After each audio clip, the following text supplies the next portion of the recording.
Hadirnya seorang Jordi Amat ini sedikit memberikan gua perhatian. Hadirnya pemain yang memang bisa dikatakan pemain level Eropa. Siapakah yang akan mendampingi Jordi Amat di posisi center back? Gue sempat mengatakan bahwa Jordi Amat akan ke Johor Darul Takzim. Gue dimaki-maki, bego, presenter sotoy, presenter bego, sok tahu gitu. Padahal gue tuh ngomong sama agennya. Idealnya menurut gue, hadirnya Jordi Amat akan banyak memberikan perubahan di skema permainan Indonesia.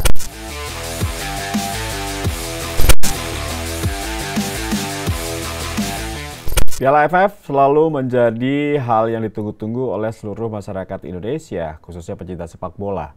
Kita sudah 14 kali ikut dan kita hanya runner up 6 kali. Tepatnya di tahun 2000, 2002, 2004, 2010, 2016, dan 2020. Miris memang ketika ekspektasi yang sangat tinggi tidak diikuti dengan prestasi di lapangan pertandingan. Di atas kertas kembali hadir tentunya membahas tentang tim nasional Indonesia. Di atas kertas semuanya indah, di atas kertas semuanya sempurna. Meskipun dalam kenyataannya tidak sesuai dengan ekspektasi kita. Tinggal bagaimana kita menyikapinya. Sesuai dengan hal yang gue bahas tadi, kali ini gue sendiri, gue akan memberikan opini mengenai tim nasional Indonesia di ajang Piala AFF 2022. Ekspektasi yang tinggi, tapi kenyataannya tidak sesuai dengan ekspektasi dari para supporter atau fans sepak bola Indonesia, termasuk gue. Oke, kita melihat hadirnya seorang Jordi Amat ini sedikit memberikan gue perhatian. Hadirnya pemain yang memang bisa dikatakan pemain level Eropa yang memiliki darah keturunan Indonesia dan menjadi salah satu pilihan utama bagi Sintayong di tim nasional Indonesia. Lantas, siapakah yang akan mendampingi Jordi Amat di starting line up? Ini yang akan gue bahas. Dan tentunya itu akan mempengaruhi susunan formasi pemain yang ada di kubu dari Indonesia. Ada beberapa nama pemain yang ada di posisi center back. Jordi Amat, Rizky Ridho, Hansa Muyama, Fahrudin Arianto. Kemudian di lini belakang ada Aslani Mangku Alam di sisi kanan. Ada Edo Febriansyah dan juga Pratama Arhan di posisi kiri atau fullback kiri. Ada dua pertanyaan. Bung Tio, Indonesia main dengan 3 pemain belakang atau 4 pemain belakang? Lah, saya nggak tahu. Tergantung Sintayong. Kalau opini gua, kalau menghadapi lawan yang cukup berat seperti Thailand atau Vietnam atau Malaysia, gua sangat meyakini bahwa Sintayong akan bermain dengan 3-4-3 atau 3 pemain belakang.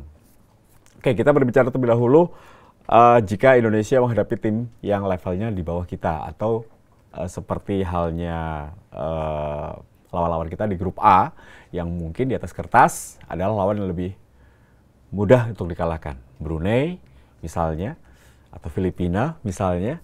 Oke, kita akan melihat Indonesia tentunya akan menggunakan 4 pemain belakang.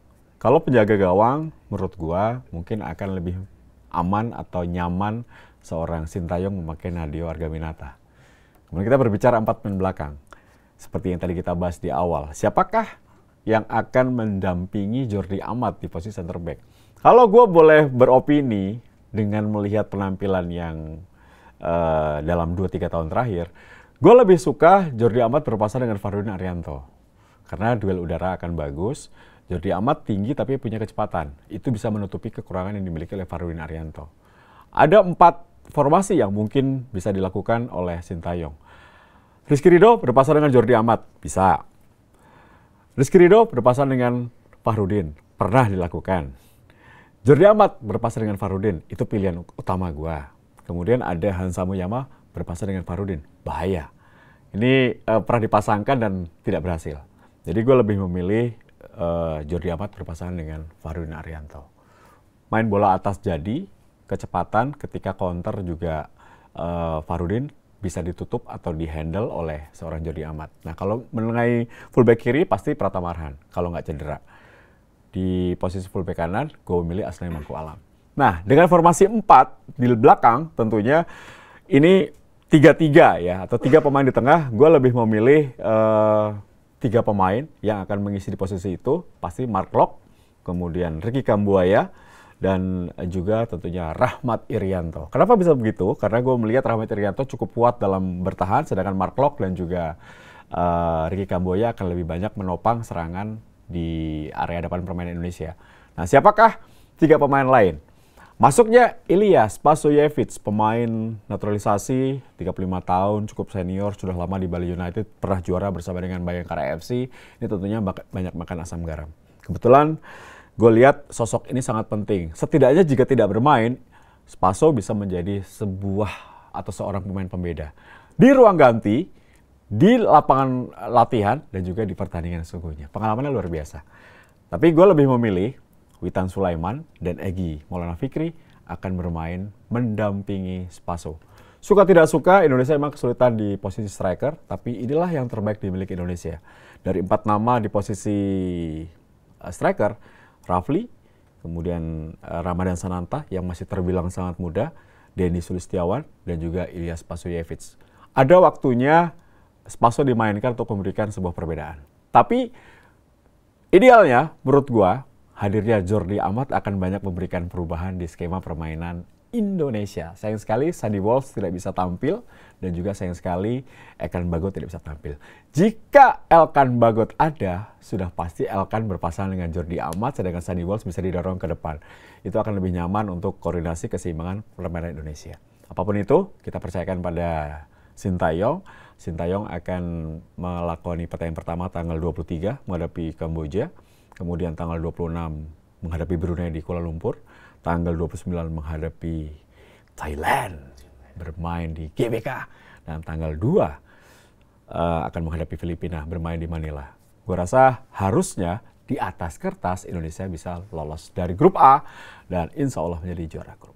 Itu opini gue. Hadirnya Jordi Amat akan memberikan perubahan di mana tim nasional Indonesia pasti akan berbeda. Yang pasti, kita akan nyaman menghadapi lawan-lawan dengan postur tinggi seperti Filipina dan Thailand ketika servis bola mati. Semoga, karena di atas kertas semuanya indah dan sempurna. Semoga hasilnya sempurna. Itu opini gue, teman-teman.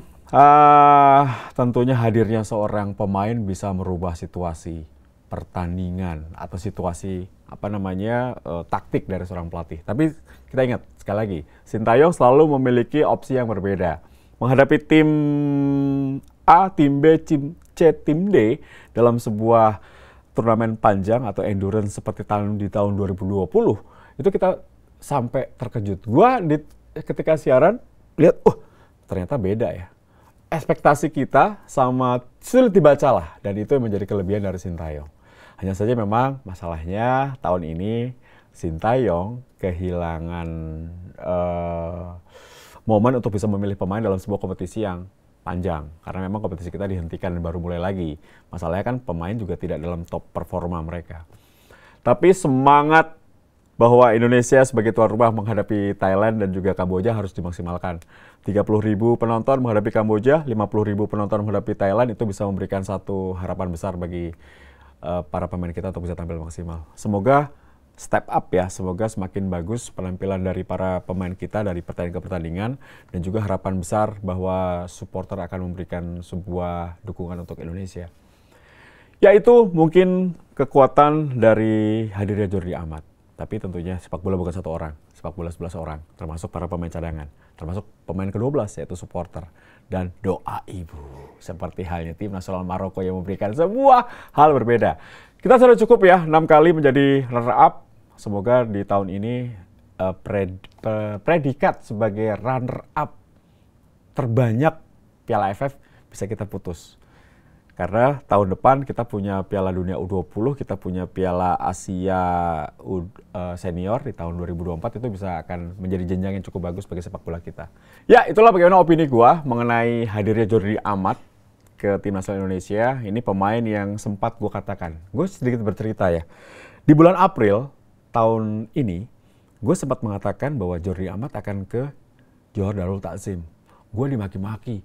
Bego, presenter sotoy, presenter bego, sok tahu gitu. Padahal gue tuh ngomong sama agennya, agen pemain di Johor Darul Takzim, mengatakan bahwa kalau Jordi Amat jadi WNI, sudah pasti dia akan main di JDT sebagai pemain dari Asia. Pada nggak percaya, gue dimaki-maki. Nah setelah kejadian tuh berapa bulan lalu atau 3 bulan lalu, oh bener ya Bung Tio ya. Nah makanya netizen kan ngetik marah-marah. Tapi nggak apa-apa, gue seneng.